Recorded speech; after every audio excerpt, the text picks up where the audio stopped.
আজকে সকাল থেকে ব্যস্ততা আর টেনশন এই দুটো নিয়েই কেটে গেছে। আজকে হচ্ছে কালী পুজো ঠিক আগের দিন চতুর্দশী, 14 প্রদীপ ধরিয়েছি।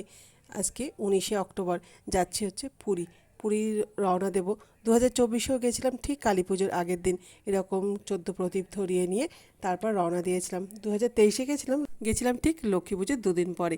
আমার মেজদির সাথে গেছিলাম। আর 24-এ আমরা চারজনায় গেছিলাম।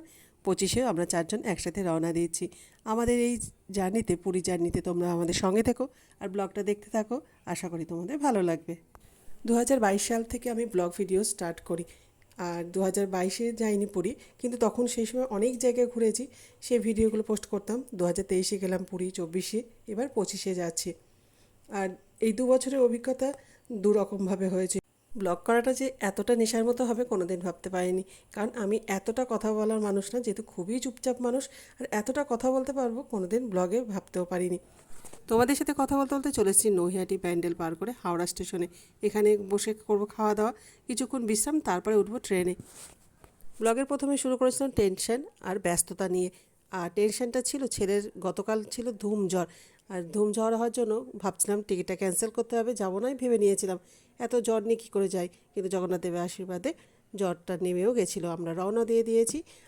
এরকমভাবে দূরপাল্লা ট্রেনে যখন যাতায়াত করা হয়, স্টেশনে বসে খাওয়া দাওয়াটা আমার কাছে না বেশ মজার লাগে।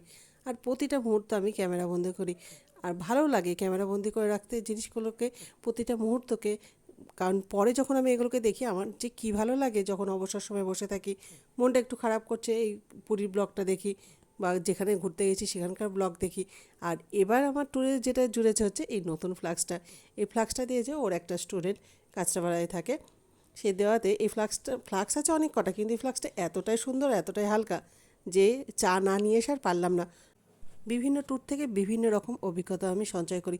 মানে এই যে লাগেজ নিয়ে যাওয়া বলো, জিনিসপত্র, যেগুলো খাবার, কিভাবে কি করতে হবে। তবে এবার খাবারের যেটা হয়েছে, আমার বাড়ি থেকেই নিয়ে এসেছি পনির মশলা আর রুটি, তার সাথে ছিল মিষ্টি। তবে প্রতি বছর নিয়ে আসি আমি টিফিন কৌটো করে। তা বরের বুদ্ধিতে এবার নিয়ে এসেছি হচ্ছে ফয়েল প্যাকে। তার জন্য আমার একটা জায়গা এক্সট্রা লাগতো, ব্যাগে রাখতে হতো। কিন্তু ফয়েল প্যাকে হওয়াতে সেটাকে ইউজ অ্যান্ড থ্রো হয়ে গেছে। আমি যখনই কোথাও ঘুরতে যাই না কেন, এরকম খাওয়া দাওয়ার যখন ব্যাপার থাকে, তখন কিন্তু রুটি আর এরকম পনিরের কোনো একটা আইটেম বানিয়ে নিয়ে যাই। সেটা খেতেও সুস্বাদু হয় আর বাড়ির সবাই পছন্দ করে, সেজন্য এটাকে আমি রান্না করে নিয়ে যাই।